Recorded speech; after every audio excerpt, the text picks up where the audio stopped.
Selamat datang kembali di R Entertainment. Selamat datang kembali di The Golden Cross Playlist. Seperti biasa hari ini kita akan melanjutkan review saham part yang ke-449. Namun sebelumnya bagi teman-teman yang mungkin belum subscribe channel YouTube ini, sekali lagi jangan lupa tekan tombol subscribe, nyalakan lonceng notifikasinya agar teman-teman tidak pernah ketinggalan informasi-informasi terbaru dari channel ini. Di part yang ke-449 kali ini kita akan kembali mereview ada 6 saham, ada saham Pakuwon, CTRA, BSDE, SMRA, MAPI, dan saham RALS. Sebelum kita lanjutkan untuk mereview ke 6 saham tersebut, maka kita akan kembali melihat pergerakan dari indeks harga saham gabungan kita, di mana IHSG kembali ditutup menguat di level 0,63% di harga 6850. IHSG hari ini mencatatkan turnover sebesar 12,2 triliun dengan 329 saham naik, 195 saham turun, dan ada 155 saham yang bergerak stagnan. Kembali net foreign masih mencatatkan net foreign buy di seluruh market dengan dipimpin oleh BBCA, BBNI, Telkom, Arto, dan saham Astra International. Kita masuk ke saham pertama, yaitu adalah saham Pakuwon, di mana saham Pakuwon Jati Tbk ditutup di level 454, di mana level ini merupakan level resist terkuatnya level PBH, dan itu artinya bahwa ini masih belum aman-aman saja. Karena ketika dia tidak mampu breakout dari area PBH-nya, dia akan ada potensi untuk kembali bisa turun ke level 410. Bagi teman-teman yang ingin membeli tentu ya, untuk membeli Pakuwon lebih baik karena dia sudah tipis, ya pastikan besok bisa breakout ya. Bisa breakout di 454, ya silakan beli 454, 456, 458 boleh dipakai sebagai area beli. Batasi cut loss di bawah 450 dengan target kenaikan menuju ke 484. Tapi kalau dia tidak mampu untuk menaik dari 454, lebih baik kita wait and see terlebih dahulu di saham ini. Dari sisi broker summary secara volume dan structure untuk Pakuwon terlihat menarik. Setelah Pakuwon kita berlanjut ke saham berikutnya, yaitu saham Ciputra Development atau CTRA, di mana saham ini ditutup naik 2,09% di harga 975 dan berbeda seperti Pakuwon, CTRA berhasil breakout, berhasil closing di atas level pentingnya PBH, yang mana PBH ini resist paling kuat, sekarang berubah menjadi support terkuat untuk CTRA. Kunci penting di 970, jadi kalau mau beli silakan boleh beli di 970 sampai dengan 980 boleh sebagai area beli, tapi ingat ketika dia turun di bawah 970 prepare untuk cut loss bisa di 950 sampai dengan 955 dengan target kenaikan menuju ke 1035. Sekali lagi, kita hanya akan beli CTRA kalau memang dia masih bisa bertahan di atas 970. Tapi ketika besok pagi opening langsung dibanting di bawah 970, jangan dulu entry. Kita hanya akan entry atau reason to buy kita untuk entry adalah selama masih berada di atas 970. Kemudian prepare cut loss di 950, 955 dengan target sekali lagi ke 1035 sebagai 40 hari harga tertinggi dari saham CTRA. Dilihat dari sisi broker summary secara volume ini tidak menarik ya, secara structure masih menarik, tapi secara volume sudah tidak terlihat menarik di saham CTRA. Selanjutnya kita punya saham BSDE atau yang kita kenal dengan Bumi Serpong Damai, di mana saham ini tutup naik 1,08% di harga 935, sempat dia ke 960, namun sayang sekali dia tidak mampu untuk mempertahankan area penting itu ya, tidak mampu closing di 960, malah dia tutup di 935. Sehingga memang kalau kita perhatikan ketika kita menarik sebuah garis, memang ini cukup tipis ya kenaikannya ini.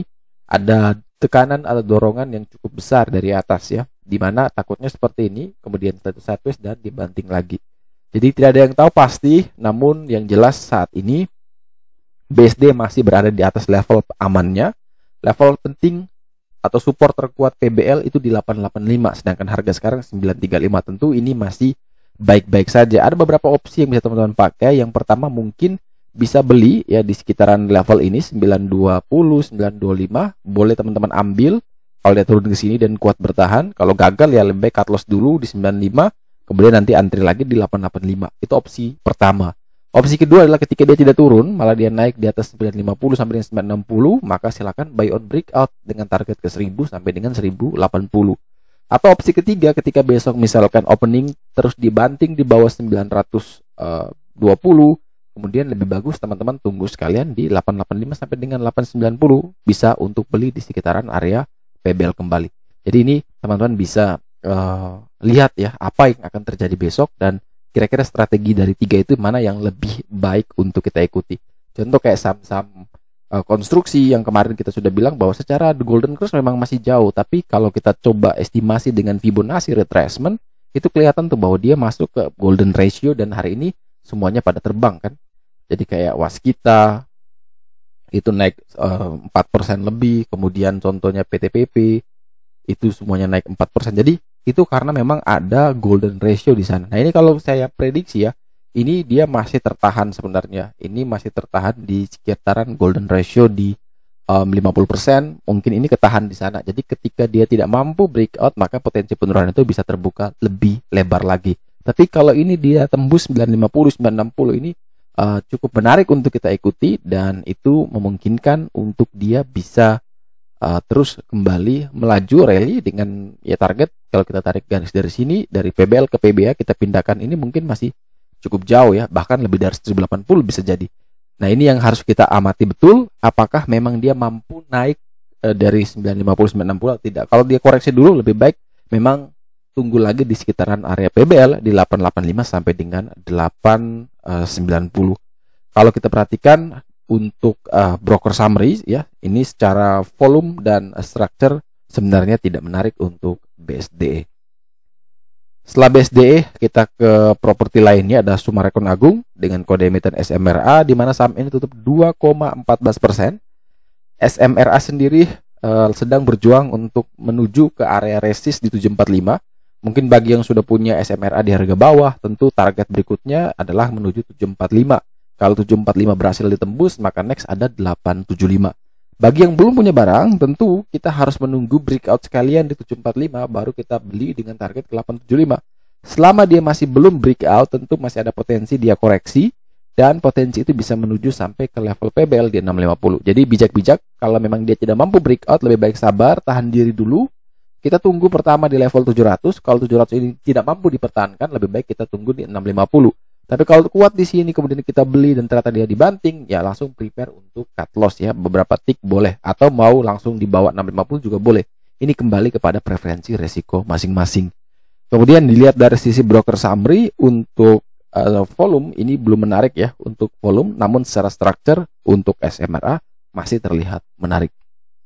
Kemudian kita masuk ke dua emiten yang berada dalam mall biasanya ya, ini MAPI, Mitra Adi Perkasa, kemudian nanti ada Ramayana. Itu akan kita bahas di dua saham terakhir di episode kali ini, yaitu MAPI pertama, Mitra Adi Perkasa Tbk ditutup naik 3,21% di harga 805.